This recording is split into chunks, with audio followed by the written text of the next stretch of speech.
How's that job search of yours going? Not so good? You might want a little more help and advice. Head to 5strengths.com/webinar to register for my free webinar, Break the Six-Figure Salary Barrier, Master Your Executive Job Search.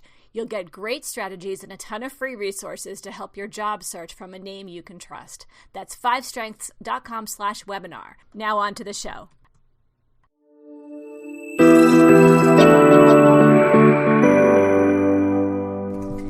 Hello, and thanks for listening to Your Job Search Coach podcast. I'm Amy L. Adler, Executive Resume Writer of 5 Strengths Career Transition Experts. Today I want to remind you to say thank you for your interviews. You can say to yourself, congratulations, I got the interview, I nailed it. Now don't forget to thank your interviewing committee within 24 hours.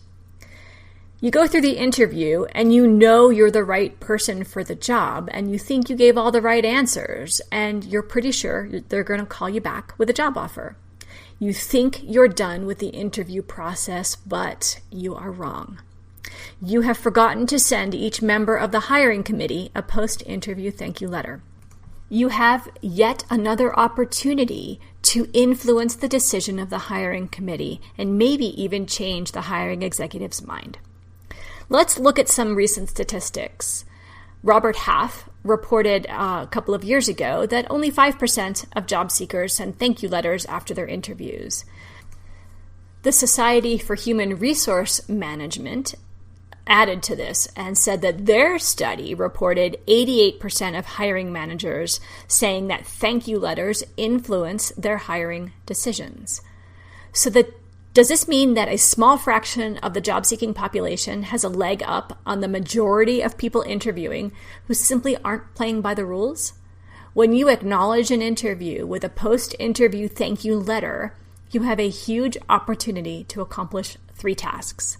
Number 1, you thank the committee individually for their time.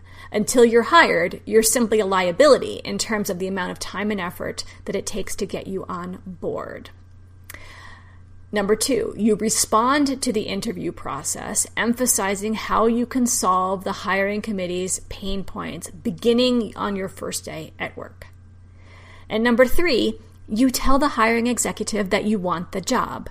Remember, we don't get what we don't ask for, so make sure that you are 100% clear about your enthusiasm for the role.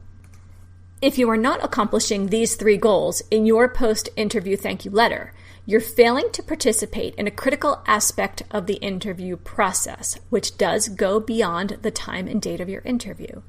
In fact, you might have lost the chance to reiterate your interest in the position or to add to the data you provided in your interview.